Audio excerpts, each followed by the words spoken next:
everybody, Mike Pfeiffer, Pfeiffer Hobby Supply. Today we're going to do update 36 and I'll show you what I've had going on as usual, and we might as well just go ahead and get started.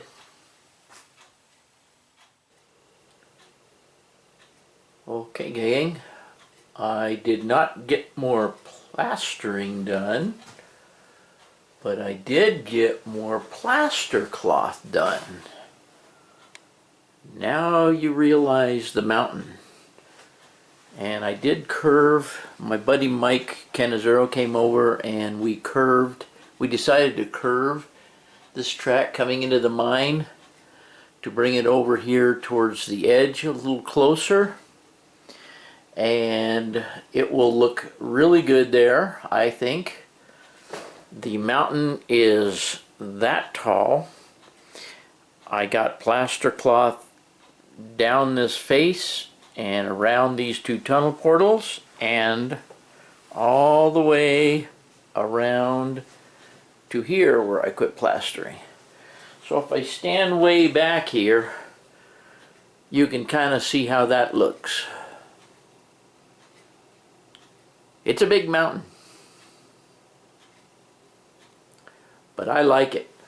It kind of makes a slow sweep down over there to the crotch. I will take some of this square edgeness off of here with the plaster. That's easy to do, filling in gaps and so forth. I did leave a little notch right in here, and that notch, there's going to be a spring that comes out right here, and it's going to run down this. My buddy said, well, where's the water going to come from? Well, it's coming from a spring. So it'll come down there. Let's see here. I'll walk around.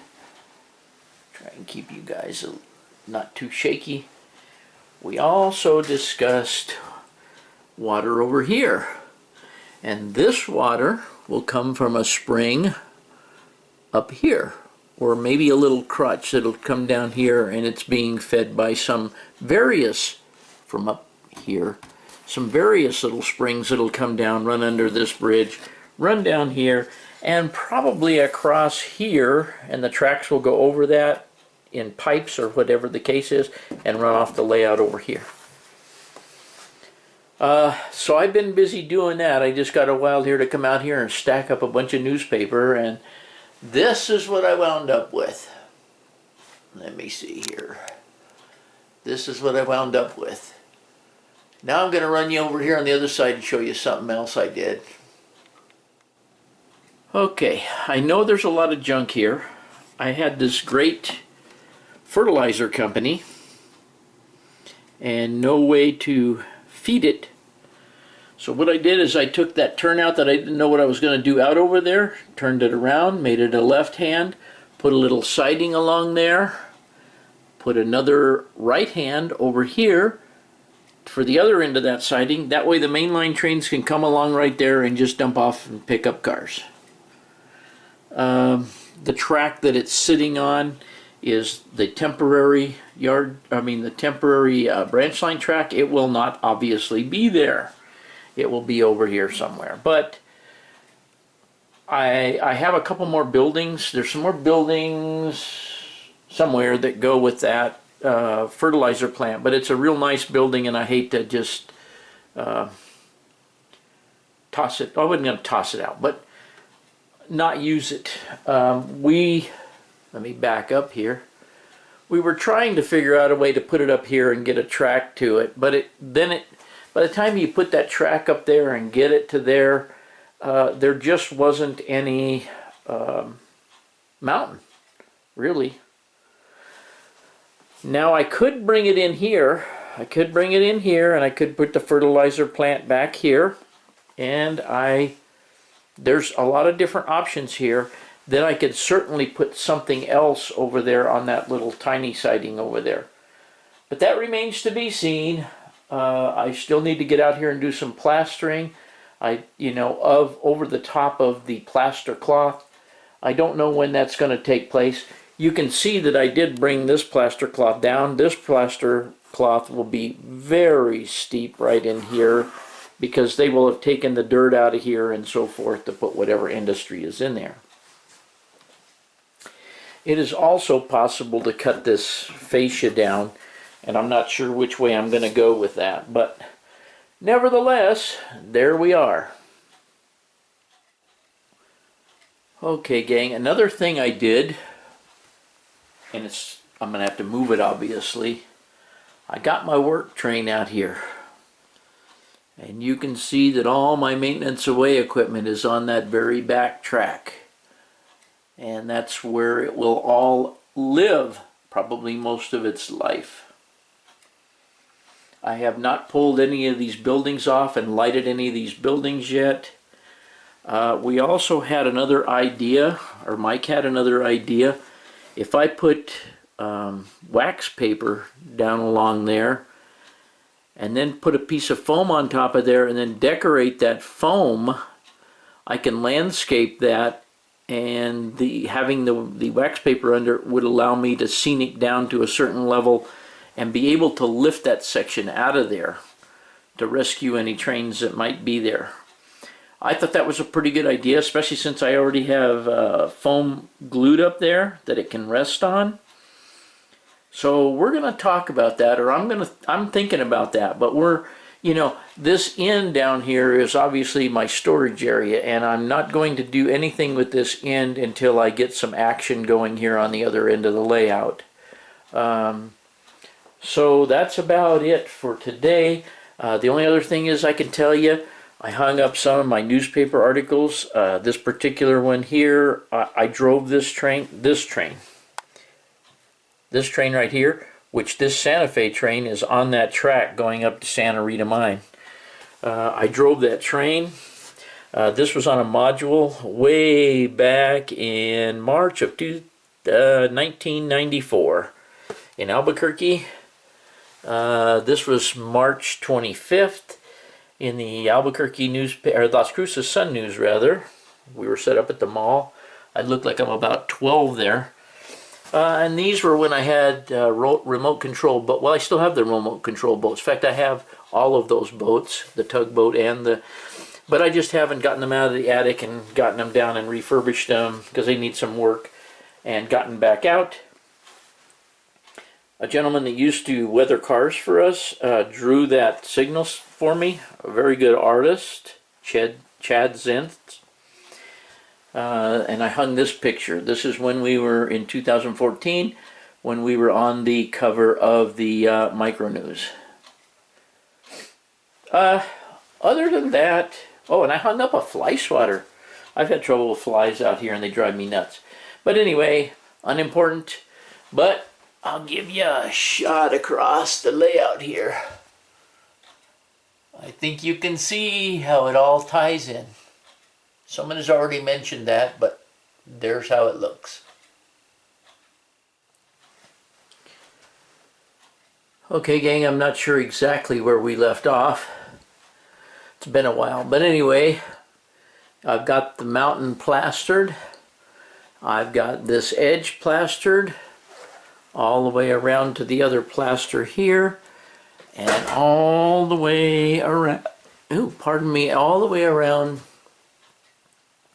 there, with the exception of a little strip right here and a little strip right here, which I was going to do this morning, but Gavin came over and wanted to go through all of my vintage railroad pictures that I've taken all my life, and he had to go through some locomotives and things. I also did not plaster here because I need to put something on the floor, and I don't have anything that is suitable yet, so I don't slop on the floor.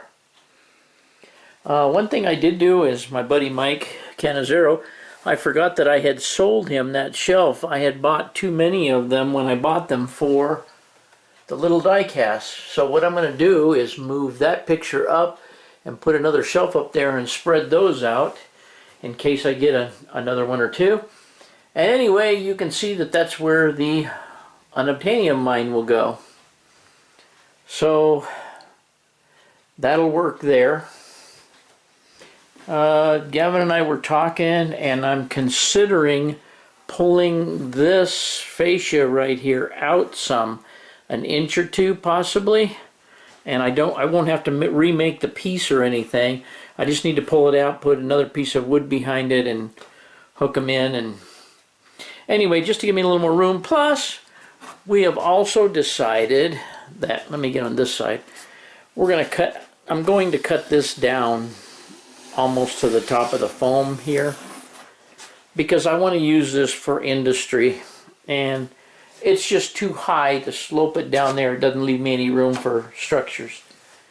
One thing I could talk about now is somewhere over in here, I'm going to come up here with a road and go underneath this bridge and come out over here in the back of the bridge and make a road up.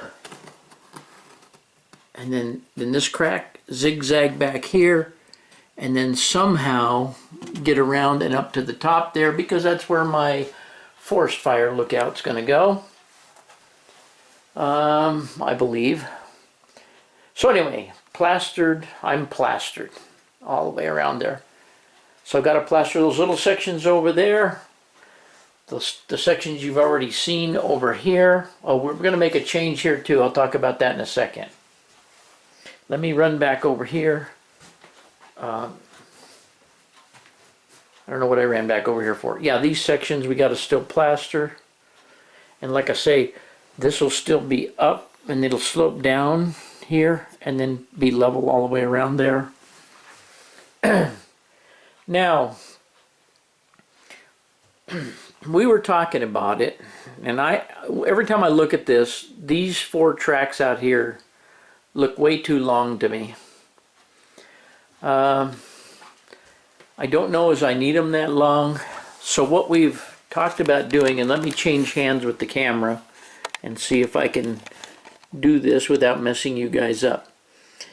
Where these locomotives are sitting right now in this caboose, putting those turnouts up there down here and point them that way towards the mesa. Then putting a curve out there, recurving the bridge here over that way, putting a less of a sweep here, curving the bridge more this way, taking this track out of here because I won't be able to get across all the tracks if I sweep it over further.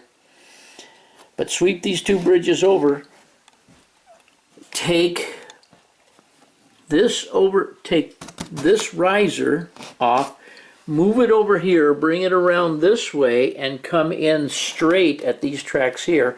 And then, like I say, the turnouts would be right here.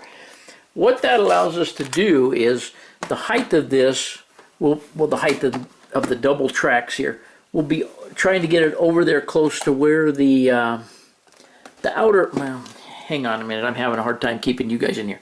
Where this outer track is, the track that comes in and out of the yard, we want to get over there relatively close to that. The branch line track is this one on the inside. When it gets over here, come underneath it and put another bridge in here to get the branch line track under. That's the game plan right now. And that'll give us much more space to put industry in here, and it will utilize that space over there, and it will accomplish shortening these tracks up a little bit down here.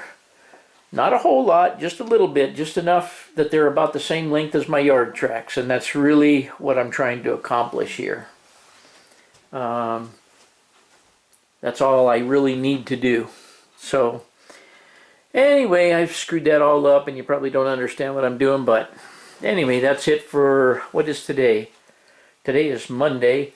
That's it for Monday. I was, like I say, I was going to do some more plastering, but Gavin came, and so I didn't get to that yet. She's going to finish up cleaning the house. I've packed all the packages. When she gets done with that, we'll sit down and have some coffee. After coffee, I'm going to mix up plaster and do this plastering here and over there. And I'm not going to worry about that plastering back there because I want to start coloring this. Get some color on this. The white is absolutely driving me nuts. So We're going to get some color on that. We'll worry about coloring that back over there because that's going to be a little bit different shade. We're going to start going from a darker brown colors over here into more reddish brown colors over there and go around. So that is the game plan right now. We'll see how that works out, and I sure appreciate you guys. Okay, gang, I got all this plastered today where the mine shaft goes in. I got all of this plastered in here. I got the top of this hill plastered around to here. And this isn't finished because, as I mentioned, we're going to cut this down. If I swing across the mountains here, everything is plastered and plastered all the way over there. So what that means is when all I have to plaster, when I mix up some more plaster, all I've got to do is around that and down there, and I think I'm going to wait on that for a while. As I mentioned, that's going to be different color, but I think I'm going to start coloring this stuff. I need to get the track painted. I need to get some ballast on it, but that'll come after I color the ground. But we'll see how it goes. I may just clean up the track and everything and try and run some trains before I get too carried away, make sure it works. So that's it. And this is Monday afternoon. Well, everybody, hope you enjoyed video 36. And I'm sure glad to have you folks here. And as usual, thanks for watching.